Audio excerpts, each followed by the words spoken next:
जैसे ही किशोरी जी ने अपने छोटे छोटे हाथन से मक्खन निकाल करके एक पात्र में भरना शुरू कियो, ठाकुर जी के तो मुंह में पानी आ गयो। इतने में सब सखी बधाई देने लगी, अरे कीर्ति मैया बधाई हो, लाली ने पहली बार माखन निकारो है। कुल देवी को भोग लगावे की बात आई, सब बोली लाली तेरे पूरे लत्तान पे दही छिड़क गयो है, अब तो एक काम कर, ये मक्खन लेके जाएंगे कुल देवी को भोग लगाएंगे, पहली बार निकास होते हैं, तू जाए करके दूसरे लत्ता पहने आ। किशोरी जी दूसरे लत्ता दूसरे वस्त्र पहनने गई, सब सखियां भी किशोरी जी को तैयार करने गई, छोटी सी किशोरी जी चली गई, नेक्स्ट सी एक सखी रह गई भीतर। ठाकुर जी गोपी बोली अरे तू ना जावेगी लत्ता बदलवे।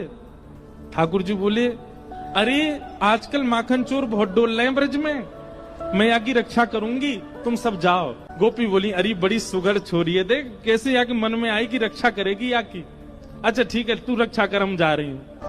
अब सब तो वहां से चले गए, मथनी और मटकी वहीं रखी, ठाकुर जी वहीं छुप के खड़े है गए, और जैसे ही सब गए सोई मटकी लेकर के वहां से भाजे। रास्ता में ठाकुर जी ने सोची नेक्स्ट 100 मक्खन निकरो है, और वहां सबरे वो मुस्टंडा खड़े होंगे खावे को, मधुमंगल सीधा में सबरे खड़े होंगे, मक्खन लेके आ रहे होगो लाला, और ये नेक्स्ट 100 तो है, सबन को बांटना पड़ेगा।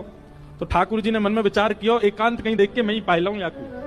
तभी एक वृक्ष के नीचे ठाकुर जी बैठ गए, और अपना स्वरूप भी नहीं बदला है, इतने उत्सुक हैं पाने के लिए, और एक वृक्ष के नीचे बैठ करके जैसे ही मक्खन ठाकुर जी ने अधरसों लगायो, और मक्खनन को तो स्वाद आवे, लेकिन किशोरी जी के हाथ से निकसो मक्खन जैसे ही ठाकुर जी के अधर पर गयो, अधर पर जाते ही ठाकुर जी तो बेसुध होकर मूर्छित होकर गिर पड़े वहीं पर। आहा ऐसा स्वाद आ रहा है, ऐसा रस